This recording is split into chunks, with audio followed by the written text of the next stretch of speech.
আজি ৭৯ সংখ্যক স্বাধীনতা দিৱস সমগ্ৰ দেশবাসীয়ে অতি উলহ মালহেৰে উদযাপন কৰে। এই স্বাধীনতা দিৱস সমগ্ৰ দেশৰ লগতে অসম ৰাজ্যিক এনচিপি দলেও দেশৰ ৭৯ সংখ্যক স্বাধীনতা দিৱস উদযাপন কৰা পৰিলক্ষিত হয়।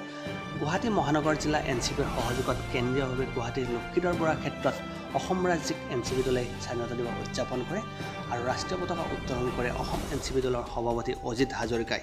স্বাধীনতা দিৱসৰ লগত সংগতি ৰাখি শৰৎ চন্দ্ৰ সিংহ নেহৰ তৰফৰ পৰা প্ৰতিজন সাংবাদিক সাহিত্যিক বুদ্ধিজীৱী হাইদৰ হুছেইনক বিশেষভাৱে সম্বৰ্ধনা জ্ঞাপন কৰা হয়। নেহৰ অধ্যক্ষ অজিত হাজৰিকা, নেহৰ প্ৰাক্তন অধ্যক্ষ ধীৰেন্দ্ৰ দেৱ অধিকাৰীৰ সৈতে এক প্ৰতিনিধি দলে হাইদৰ হুছেইনৰ বাসগৃহত উপস্থিত হৈ তেখেতক সম্বৰ্ধনা জ্ঞাপন কৰা পৰিলক্ষিত হয়।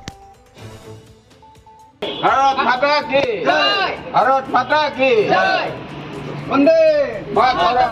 ভাৰতৰ স্বাধীনতা দিৱসত অসম ৰাষ্ট্ৰবাদী এনচিপি দলে লক্ষীধৰ বৰা ক্ষেত্ৰত জাতীয় পতাকা উত্তোলন কৰা হ'ল আৰু ইয়াৰ পিছত আমি কাৰ্যসূচী হিচাপে অসমৰ বিশিষ্ট সাংবাদিক হাইদৰ হুছেইন ডাঙৰীয়া খৰসিংহ ট্ৰাষ্টৰ তৰফৰ পৰা আমি তেখেতক এখন অভিনন্দন পত্ৰ জ্ঞাপন কৰিবলৈ ওলাইছোঁ আৰু এই ক্ষেত্ৰত তেখেতৰ অৱদান যথেষ্ট আছে।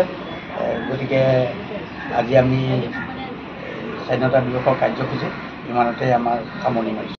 ৭৯তম স্বাধীনতা দিৱস পালন কৰিলোঁ ইয়াতে আমাৰ এনচিপি ৰাষ্ট্ৰীয় এনচিপি দলৰ পৰা, আৰু লগতে আজি আমাৰ হাইদৰ হুছেইন ডাঙৰীয়াক আমি অভিনন্দন জনাব উলিয়াইছোঁ। এতিয়া এখনি মানপত্ৰ দি আৰু তেখেতক এখন শৰাই আগবঢ়াই তেখেতক আমি অভিনন্দন জনাবলৈ এতিয়া আমি যাব ওলাইছোঁ।